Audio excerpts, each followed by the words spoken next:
Hello and welcome to Self Talk. I'm Rachel Astarte. Kathleen Flanagan is a certified aromatherapist, vibrational expert, and sound therapist. She's the founder and CEO of Awakening Spirit Incorporated and the national and international multi-award winning author of Dancing Souls, Merging Heaven and Earth, Book One, The Call. Welcome, Kathleen. Thank you, Rachel. It's nice to be here. Yeah, it's nice to have you. So to get started, could you help the listeners understand what was your calling to get into this work of aromatherapy and vibrational expert and sound? How did you get there? I was actually born with this. I've always had this feeling. It started actually when I was 16 years old, when my mother took me to an Edgar Cayce meeting. And that's when my journey actually started. And it was an amazing experience because I thought it was God at the time handing me a rod and a staff, but I later learned, like 40 years later, that it was actually the Archangel Michael saying, you're going to change the world. And imagine, to my surprise and their surprise, when I said, you have it wrong. You got the wrong person here. This is not that girl. Because that was a huge responsibility at 16, and I couldn't see it from where I was as a very lost soul. I was very lost, and I was very suicidal at that time, and I didn't want to live. I didn't want to be here. But that, for some reason, that just did something. It stirred something inside. So I started this journey of going into this. And now I was always a healer. I could always hear spirit guides. I thought everyone could do it. Later learned that wasn't possible.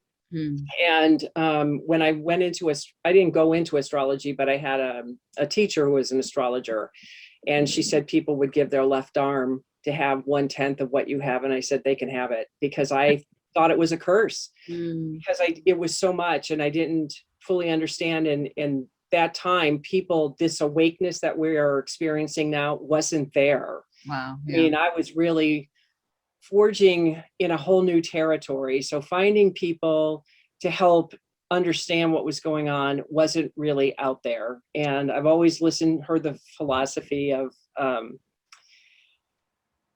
when the student's ready, the teacher will come. Well, the teacher never came for me. No. Because everyone kept saying, you're the teacher. And I'm like, what does that mean? Yeah. Oh, wow. So I proceeded with my life. I went into learning about Eastern philosophy and comparing Eastern, Western, and that kind of thing. And then I was told, probably 10 years before I got into aromatherapy, that I was going to get into aromatherapy. And I had no idea what that meant. And I went out to look for it, and there was nothing out there. And we didn't have internet back then. And so I didn't really understand what that meant. And it was almost to the day that I got into aromatherapy when it happened. And I was a migraine sufferer at that point, due to medical complications of an illness that I had from sinus issues from being in an area that was highly polluted. And so when I got into it, a friend of mine said, well, you can go, have you tried lavender? And I said, no, I don't know what that means. Yeah, sure, whatever. And I tried it, and I went home and I vacuumed my house, and I'm like, wait a minute, I should have been in a full-fledged migraine. I was so stunned. Wow. I know how migraines work. And when you're in a migraine, essential oils don't work. But if you do it prior to, like when you sense it, it goes away. And how many times have I tested that out? And I was it. I jumped full-fledged, found, people who could teach aromatherapy, got into it, and started a business within a month. I was way out in the forefront of this. I mean, I actually probably brought this in more than I've done anything else, because it was a new way of thinking. It was something new. The world didn't know anything. I'd go out and do shows, and people say, oh, they had a thing on St. John's Wort on TV last night, and they buy the products because there was a little bit of education coming in. Right. And so that was how I got into that. And then it just progressed with sound therapy, that it came in, and I just fell in love with the tuning forks and the bowls. And then in 2008, when the book was started, so to speak, I had gone out to Chicago, And a friend of mine said, I've got these people, they need some work, blah, blah, blah. Can you come out? And I did. And I spent 10 solid days doing nothing but working on people one after another, after another, Oh after my another. God. And I had never held energy in my life like I did then. I normally can see, and I'm in the experience with the client on the table. None of that was there. Wow. People were freezing in the room. I am so hot. And I'm just pulling. And I mean, I dealt with people that were cops that had everything happen to them physically, you know, with stabbings and shootings and dealing with those things. I had sexual abuse people on my table. I had cancer people on my table. I was not lightweight at all during this process. It was intense. Wow. And I didn't realize to the extent of what was happening yet, other than the Archangel Ariel was in working with me. And that was my real first introduction with her. And a friend who was on the table coming up to me and he says, well, how was it for you? I said, what are you talking about? Well, when you had this done to you. And I said, nobody had this done to me. I did this. I'm the one bringing this forward because, you know, because I'm like, what do I know? Mm-hmm. And so when I came back to Colorado, I went on the table because I knew that they would do exactly what I did. So I did all the anointing with the essential oils, all the things I did, turned on the music, and then I could feel them coming in doing the work. And I'm like, whoa, this is amazing. Wow. And I was guided that all these things were going to happen. And Ariel told me what was going to be coming in, and it was all part of this book. And what I thought the book was and where the book ended up is two different things. And as I started doing these podcasts recently, I'm finding that this book is even more in a different place than I thought. And I'm talking about things that I really didn't expect that I would be really pulling forth, which is going through the dark night of the soul. Mm-hmm. And a lot of the people are going through that because we are being inundated with light. Yeah. And so all this craziness is this light is hitting these dark recesses inside of our countries, inside of the people, our governments and everything. And if we don't go in and face that and transmute that into who we really are, which are divine beings, that's why we have the chaos. That's why the killings and shootings and everything that's out of control right now is because we are so disassociated from ourselves. We forgot who we are. And Right. going into the dark night of the soul is not pleasant. It really sucks. But if you don't go there, you never change and you don't bring who the true essence of you are out. Mm-hmm. And that's the one thing that I found. And this book really talks about what that journey is, because as the character develops, she's like a lost, scared little girl. Mm-hmm. And by the end of book 3, you can see her transformation, that she has really blossomed and developed into this amazing woman ready to take on the world and save the world to the best of her ability at that point in time. But Mm-hmm. she went through hell to get there, you know, as far as looking at her own personal demons, how she thinks about things, how all of the mistrust that she had with people, Yeah. all the head trash that goes on with all of us. Yeah. And, you know, and it was just really looking at that and facing it and then determining what is it that, you know, what did I want? And I wanted to be a better person. I didn't want my reactions to rule my life. I didn't want subconscious thoughts to rule my life, because we operate based on our unconscious thoughts of what happened to us as children. Right. It Right. is so not, you know, oh, I'm not being reactive. You are being reactive. Mm-hmm. And I saw how much I am, and I'm much better, still have my moments, Yeah. but usually it's days before I get to that instead of like seconds. Mm-hmm. So I really learned to understand who I was. And I realized at that point that every person coming into my life, regardless of the role they're playing for me, good, bad, right, or wrong, doesn't matter. It's a judgment. Mm-hmm. They were showing me things. And Yeah. I realized we are never alone, regardless of how alone you feel. You are never, ever, ever, ever alone. And I learned things in ways that I never saw. And I realized that nobody could bring forth what I'm bringing forth. So I started to see my own personal value. Yeah. I also realized how much I had been lied to in my life. And people told me all these things that were true about me, But if I didn't go through all this darkness and look at things, because I didn't just experience it, I was like, where did this come from? Because I didn't want to re-experience it. Sure. And it was amazing. Some of these things actually came from my childhood that I didn't even remember. But when I said, where did it come through? And the answer came in, it was like, whoa, I was a child. There was no way I should have known this. You know, it's like we think we should know better. Yeah. Well, sometimes we don't know better. No. We don't. And I'm thinking, and people say, well, you should have known better. You're an adult. No, how would I know this? I have no life experience to relate to this. Right. And so something happened is I was being told, well, you should have known better. And I'm like, well, first of all, you're not believing what I'm saying. And I told you the truth and you found out it's the truth. So how would I know better? Because you're the one who's actually experiencing, you don't know better. Right. And started understanding more about projection and how people dump their crap on you. Yes. Yep. And learning how to establish boundaries. And just because I stand up for myself doesn't mean I'm a bitch, like a lot of people want to say that about women, especially. Right. No, we're not. We're not bitches if we're taking a stand. It's maybe how you present or whatever, but really starting to change those old paradigms about how people view women. Yeah. And how women view women.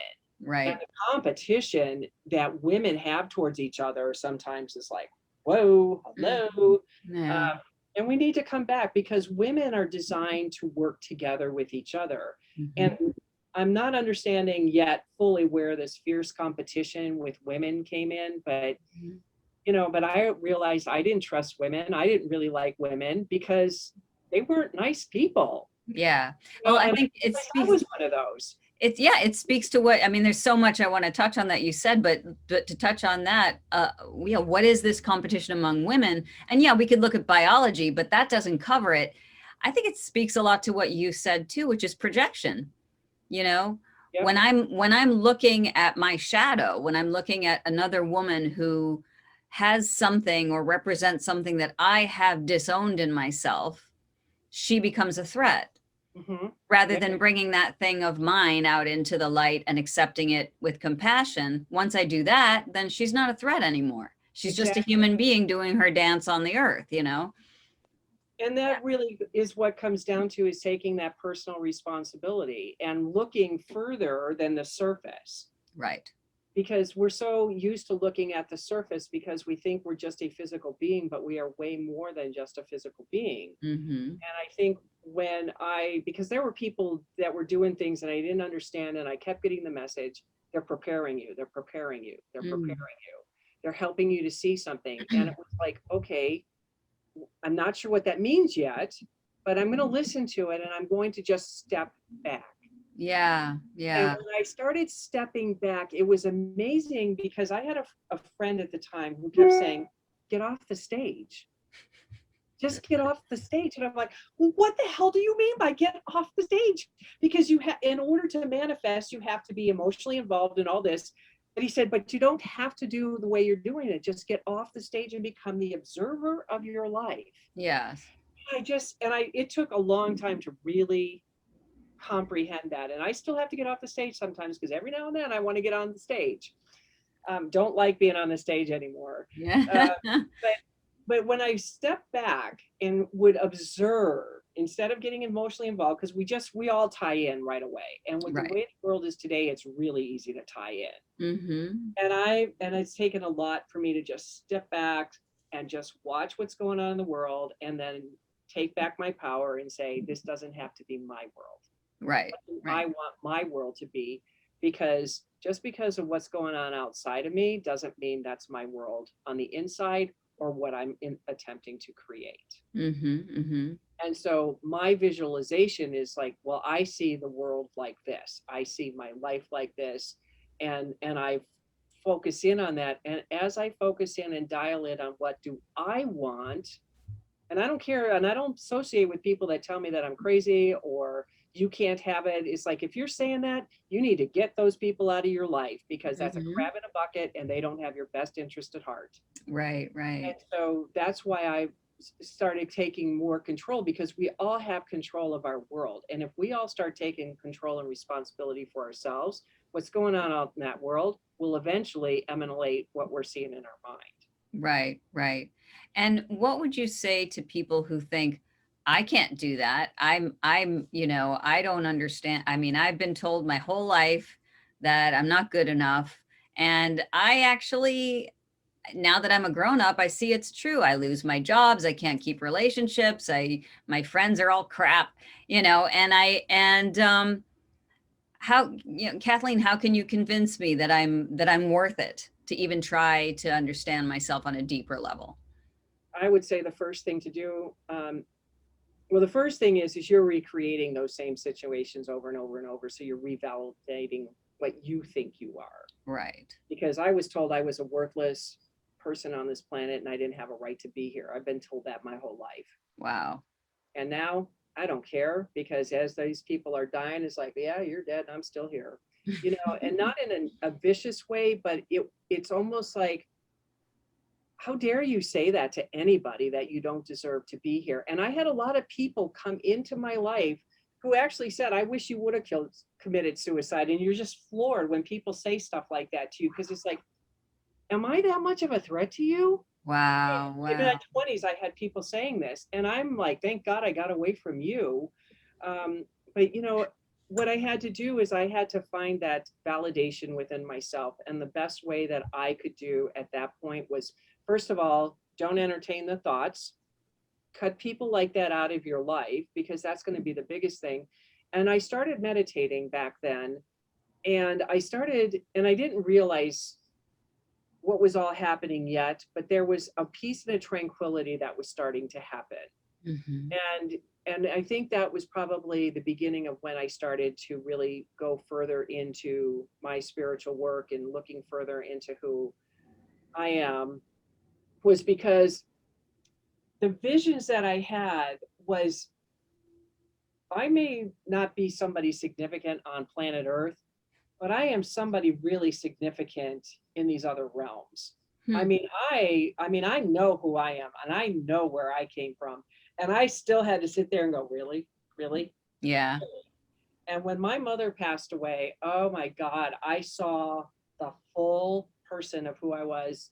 And I was so amazed that it's like, wow, and this woman really tried to destroy me and she couldn't. Hmm. And it was like really having to take that on and embrace it. Do Hmm. I brag about that stuff? No, because it's personal. Sure. It's just that I know this. So Mhm. I don't give people permission to treat me like crap anymore. Good. And I don't Good. give Yeah. people the right to just sit there and, well, you're a bitch. And it's like, no, actually, I'm not. I can be, but I'm not. You know what I mean? Yeah. And Yeah. I started to realize that no, the only way if I want something to change is that I have to put those boundaries up, and I'm the one that has to stop. I have to stop it. I have to stop the head. Hmm. And if you want to stop it, you got to look at, well, where did this come from and why do you think this? Hmm. Hmm. And that's part of that going in into the dark night of the soul sometimes, where you're going in and you're looking at things. Hmm. Because how many times have I gone through stuff, and we get these gentle reminders and pushes from the universe, and then if we choose not to listen, then the proverbial 2x4 knocks us on the side of our That's head. right. How did I get here? That's right. Yeah. And then you sit, and what do? At that moment, you're reflecting, because you got there because you chose to be there. Mm. But you Mm. don't want to think you did, but you did, because there's signs all along the way. And Right. and if you're not flattened when that 2x4 hits you across the head, and you're not reflecting, then there's something that's not fully right with you, because most people I know want to know why they did that, so they never go through that, because it's painful Yeah. when you're Yeah. flattened like that.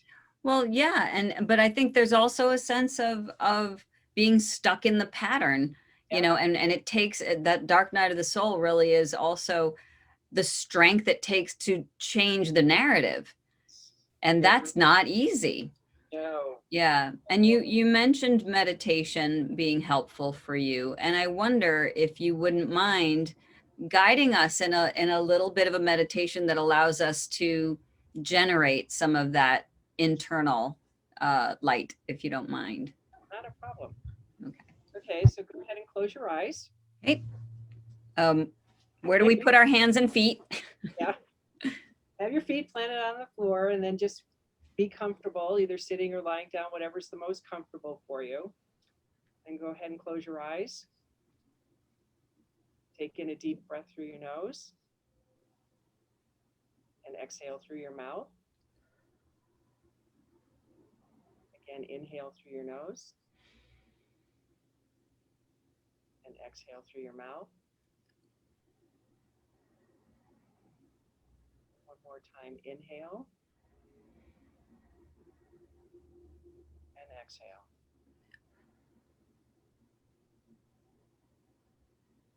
I want you to place your attention on your solar plexus. This is the area near the pit of your stomach, and I want you to see your light. This is where your light resides. And with your intention, I want you to expand your light until your whole body is filled with your light. Expand it out into the room that you're sitting in. Take it out into your state or province. Take it out to your country. I want you to step back and see your light. This is you. This is what you created. Now rejoin your light and expand it as far as you can imagine.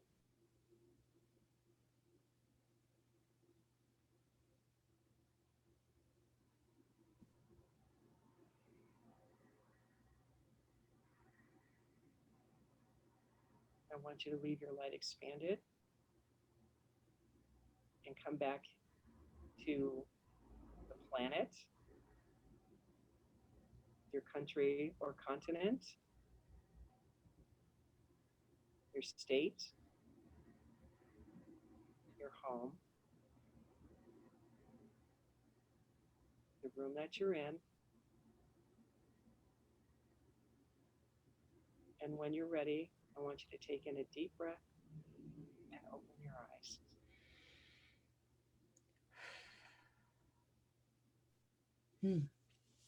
Thank you. You're welcome.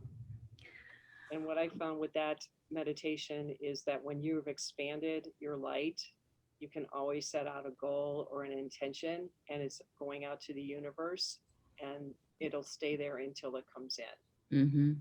I can still feel that around. And, something that struck me, since you and I are both in the United States, this country needs a lot of light right now, a lot of that healing. Every night I have prayed since the election. I have been praying for Spirit to help us and for the people to wake up and to remember, open their heart and remember who they are, because that's the only way the change is going to happen, is that we wake up and remember who we are and change, do something different. Yeah. Because we, the people, are the ones that hold the power. And it doesn't matter if it's just the United States, it's everywhere. Everywhere where there's stuff going on, we, the people, are the ones in control. We just think we're powerless, and we're not. There's always more of us than them. That's how I always look at it. Power in numbers. There is power in numbers, and we forget that because we're so tied into our mobile devices, being at home. Right now, we're still in isolation to a certain point in the United States. I know it's pretty well lifted, but it's not.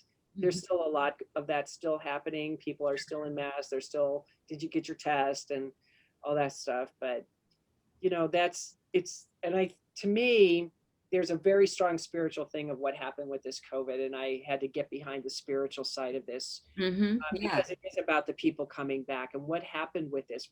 Besides the planet healing and our waters healing and the earth healing and clearer skies, all that was amazing to realize and learn. But the main thing that I understood was when I heard the word 2020, and I'm like, oh my God, 2020 vision. We were being corrected. We're having to recorrect our eyes, our vision. And that vision went internalized because we were forced to be at home. Yeah. And what were some of the things that positive that came out of it? Families started uniting again. They started talking to each other. They started having meals together. Yeah. I mean, the things that bring people together. We started valuing people better and more than just, oh, I'm on my phone, leave me alone. You know, I have 10,000 Facebook friends. Who cares? Are they there in the hospital when you're sick? No. Yeah. You Yeah. know what I mean? Yeah. So it started to like help people to remember the true essence of us and that we are a community and we are social beings. And Yeah. isolation is not it. And they win, in my opinion, through isolation. Mm-hmm. When you're together, because when I got into they started doing the healing work and became an esthetician, I started realizing I wasn't alone. I'm not the only one that thinks these things. Right. You know what I mean? And so it was like that did wonders to realize that just opening your mouth or somebody feeling safe enough to tell you their deepest, darkest secret, and then you're not judging them and you're just trying to help them get through it. It's like they transformed on my table. Mm-hmm. And it's like, oh my God, I'm really good at this. And Yeah. but it was like, but I'm healing. Mm-hmm. I'm Right. healing. Right. It is a give and take, because what does any human being need? They need to feel understood. They need to feel heard. They need to feel seen, and they need Yep. to feel loved Yep. in many definitions of the term love or word love. But that's what we need in order to feel, well, like we have a place here, Right. you know? So, how can our listeners find you? Well, I have a website. It's KathleenMFlanagan.com. Okay. And I do have various, I mean, I have other services. I have a book there, and if they want to, they can go to the services page, and I actually have a free 3-minute sound chakra balancing Wonderful. meditation. They don't even have to give me their email address. It's there for them to listen to. And it's an amazing thing. It's only 3 minutes. It's perfect way to start your day. You get rebalanced, re-energized, and music and tones just do an amazing thing for your body, and it creates healing. So you can put an intention out there, and that sound's going to drive it where it needs to be. So Beautiful. it's my gift to the listeners, because I think people don't understand sound enough, and I think this is a perfect way for them to just begin to understand a different type of modality, and it's non-invasive in any way, shape, or form. No, and we are all vibrating energy anyway. So Yep. it's really just connecting with different vibrations, and Right. yeah, I've experienced that myself. It's extremely powerful. So what a lovely gift to offer people. Kathleen, thank you so much for being on Self Talk, and I'm going to put all your links in the notes, in the show notes, so people can find you and find your book and find you on Instagram and Facebook and all those things. Okay. But I really appreciate you spending time talking with me today.